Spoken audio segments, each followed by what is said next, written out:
Press वार्ता में आप सबका स्वागत है। राजस्थान की सरकार अपने 2 साल के कामों का रिपोर्ट कार्ड लेकर 200 प्रगति रथों के माध्यम से राजस्थान की हर विधानसभा और हर ग्राम पंचायत में पहुंच रही है। उन प्रगति रथों में राजस्थान के विकास की गाथा है।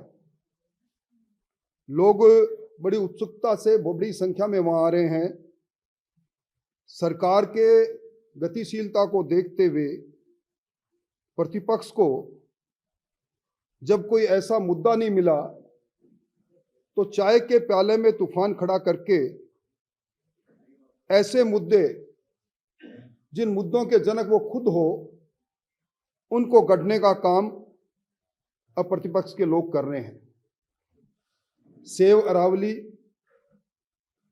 ये अभियान और विशेष तौर पर पूर्व मुख्यमंत्री जी ने सोशल मीडिया पर इस अभियान को आगे करने का काम किया है। ये दिगर बात है कि उन्होंने अपनी डीपी बदली, पर उनके साथ उनके नेताओं ने, कांग्रेस प्रदेश अध्यक्ष ने भी उनका साथ नहीं दिया। अरावली निश्चित तौर पर हमारी जीवन रेखा से संबंधित है।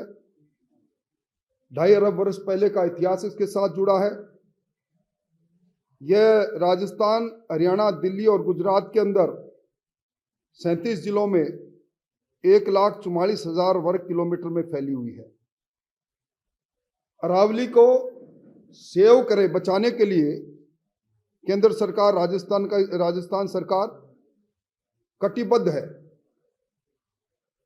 और जितनी चिंता इस समय केंद्र सरकार कर रही है किस प्रकार अरावली को कार्बन क्रेडिट के माध्यम से हरा भरा किया जाए, उतनी आज से पहले कभी नहीं हुई। इस अरावली के अंदर हमारे किले हैं, हमारे प्रसिद्ध मंदिर है, यहां तक कि कुंभलगढ़ का, नाहरगढ़ का और माउंट आबू का देलवाड़ा मंदिर जैसा प्रसिद्ध मंदिर है। और भारत में भी कुतुब मीनार जैसे महत्वपूर्ण स्मारक भी इसी में है। गहलोत साहब ने जो बात कही उस बात से मैं एक बात पर सहमति व्यक्त करता हूं। उन्होंने कहा था कि अरावली हमारे थार के फैलाव को रोकती है, मरुस्थल के फैलाव को रोकती है, प्रकृति की दीवार के रूप में काम करती है, इको क्लाइमेट बैलेंस करने का काम करती है, ये हमारे भूजल को चार्ज करने का काम करती है और दिल्ली और एनसीआर में पर्यावरण की शुद्धता में इस अरावली हिल की प्रमुख भूमिका है। जिस सर्वोच्च न्यायालय की फैसले की चर्चा करके और कांग्रेस पार्टी के पूर्व मुख्यमंत्री भ्रम फैलाने की कोशिश कर रहे हैं, वो फैसला है 20 नवंबर 2025 का। माननीय सर्वोच्च न्यायालय में एमसी मेहता बनाम भारत सरकार एक रिट लगी। उसका मुख्य उद्देश्य था कि अरावली के क्षेत्र में जो अवैध खनन हो रहे हैं उस पर सरकार सर्वोच्च न्यायालय को स्पष्ट निर्देश जारी करे। इससे पहले भी एक रिट पिटीशन हुई थी सर्वोच्च न्यायालय में, टीएन गोदावर्धन बनाम भारत संघ। इसमें भी 9 मई 2024 को सर्वोच्च न्यायालय ने 4 राज्यों को कहा था, राजस्थान, गुजरात, हरियाणा, और इसमें केंद्र सरकार को भी कहा था कि अरावली के संबंध में एक समान मापदंड सारी सरकारों को तय करना चाहिए। ये जो 100 मीटर की ऊंचाइयों को लेकर पूर्व मुख्यमंत्री भ्रम फैला रहे हैं, सबसे पहले तो मैं सर्वोच्च न्यायालय का जो फैसला है 20 नवंबर 2025 के, उसके पैरा 34 जो ऑपरेटिंग पैरा है उसका मैं हिंदी वर्जन ही कहूंगा। उसमें लिखा है कि अरावली से जुड़े हुए जिले में कोई ऐसी भू आकृति जो आसपास के भूभाग से कम 100 मीटर की ऊंचाई हो, उसे अरावली हिल्स माना जाएगा। इसमें 100 मीटर से ज्यादा ऊंचाई वाली पहाड़ियों को उसमें निचली सीमा, जिसको बाउंड्री कंटूर हम कहते हैं, उसको भी शामिल किया जा गया है। अब कंटूर किसको कहते हैं? एक पेड़ जिसकी लंबाई 10 फुट हो और पेड़ की जो जड़ें हैं वो नीचे 3 फुट हो, तो वो 3 फुट भी उस पेड़ की ऊंचाई की गणना में शामिल रहेंगे। यानी पहाड़ की तलहटी के अंदर पहाड़ का बेस जो है वो बाउंड्री कंटूर है। तो 100 मीटर की बात को कहकर ये उस सर्वोच्च न्यायालय के फैसले में जो अभिव्यक्त किया गया है उसमें दिग्भ्रमित करने का काम कर रहे हैं। और इसका सबसे बड़ी बात जो मैं आपको कह रहा हूं, ये अरावली में 100 मीटर की परिभाषा किसने परिभाषित की? 2002 में राजस्थान ने अशोक गहलोत जी ने रिचर्ड मर्फी 1968 के लैंड फॉर्म क्लासिफिकेशन को वैधानिक स्वीकृति दी कि हम इसको मानेंगे। और उसमें इन्होंने 1.5 दशक पहले जो एफिडेविट दिया सर्वोच्च न्यायालय में, उस समय भी एक प्रकरण चला था, इन्होंने उस वक्त कहा, गहलोत साहब की सरकार ने कहा कि 100 मीटर से ऊंची पहाड़ियों को अरावली माना जाए। और यह शपथ पत्र भी दाखिल किया। उसी शपथ पत्र के आधार पर 1008 माइंस अलग अलग कालखंड में, जिसमें 700 से ज्यादा खनन पट्टे गहलोत साहब ने अपने शासन में जारी किए। अब उल्टे बांस बदले को नहीं तो क्या? जिस आधार पर सर्वोच्च न्यायालय ने जिसको आधार माना है, अपने फैसले में इंगित किया है, उस 1968 की रिचर्ड मर्फी के लैंड फॉर्म क्लासिफिकेशन को गहलोत साहब ने अपने दस्तावेज के साथ, एफिडेविट के साथ सर्वोच्च न्यायालय में पेश किया।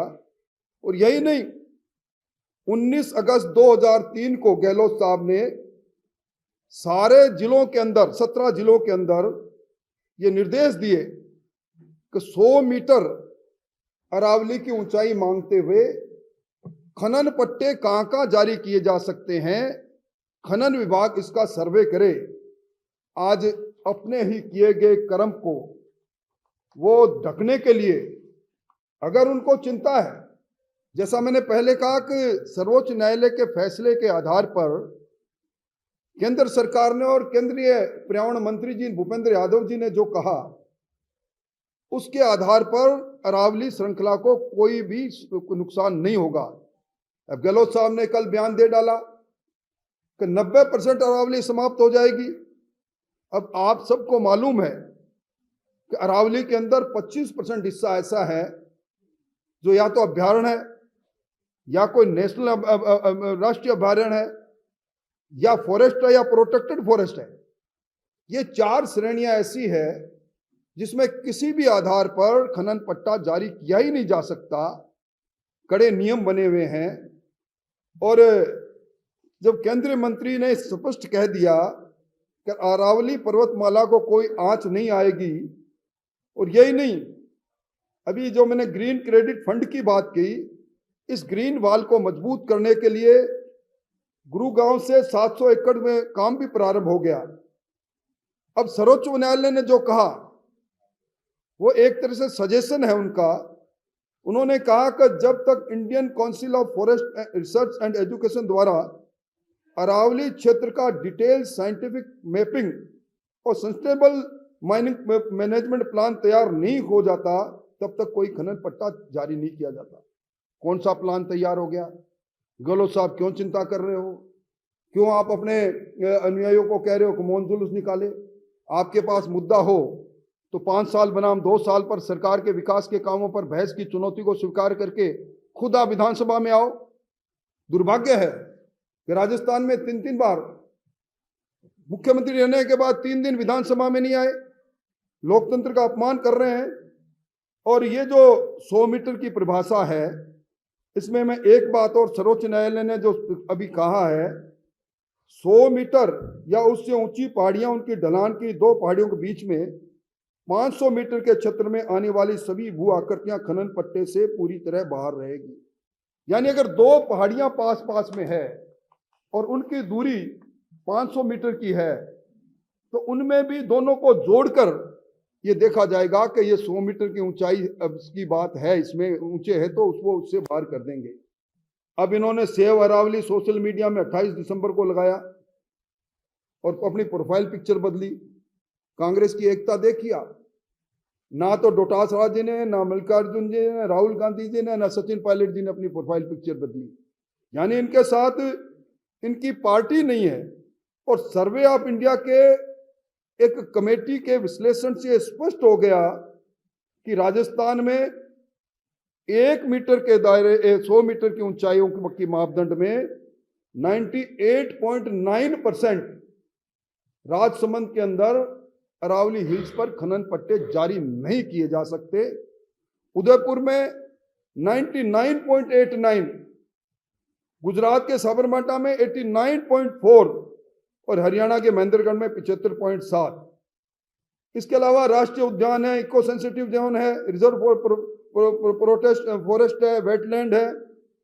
इसलिए मैं कह सकता हूं कि 37 जिलों में 0.19% में ही अगर इस परिभाषा में माने तो खनन पट्टे जारी किए जा सकते हैं। और इन बातों को लेकर जिस प्रकार का भ्रम फैलाया जा रहा है, ये पूरा क्रम उसी कांग्रेस के द्वारा 2002 के अंदर और 2002 से लेकर अब तक जो खनन पट्टे जारी हुए जिनका उल्लेख मैंने कहा, उसमें सोच हुए कहा के बिल्ली हज को चली, खुद 700 से ज्यादा पट्टे देने वाले अशोक गहलोत जी अब ये कहते हैं कि अरावली को बचाना है। अरावली को बचाने के लिए हम कटिबद्ध हैं। ये ठीक उसी प्रकार की बात है। आपने देखा होगा कि हनुमानगढ़ में कांग्रेस पार्टी ने एक आंदोलन किया ड्यून एथेनॉल प्राइवेट लिमिटेड को लेकर। एक एथेनॉल की फैक्ट्री है, फैक्ट्री के अंदर इन्वेस्टमेंट कर लिया। दुर्भाग्य देखिए, ये जो उस फैक्ट्री को का एमओयू जब हुआ 2022 में, वो भी गहलोत साहब ने किया। आज उसी का विरोध करवा रहे हैं। और उसमें उसकी जो जमीन थी, उस लैंड के कन्वर्जन को औद्योगिक प्रयोजनार्थ 2023 में इन्होंने किया। और पॉल्यूशन बोर्ड की जो स्वीकृति मिली, एनओसी मिली, वो भी अगस्त 2023 में गहलोत साहब ने की। यानी कुल मिलाके असली बहस से बचने के लिए अरावली जैसे महत्वपूर्ण, जिसके साथ हमारी संस्कृति जुड़ी है, जिसको बचाने के लिए विचारधारा के रूप में, सरकार के रूप में भजन लाल जी खुद चिंतित हैं। डबल इंजन की सरकार चिंतित है, हमारी केंद्र सरकार चिंतित है। इस प्रकार का भ्रम फैलाकर वो कतिपय कुछ लोगों को भ्रमित करने की कोशिश कर रहे हैं।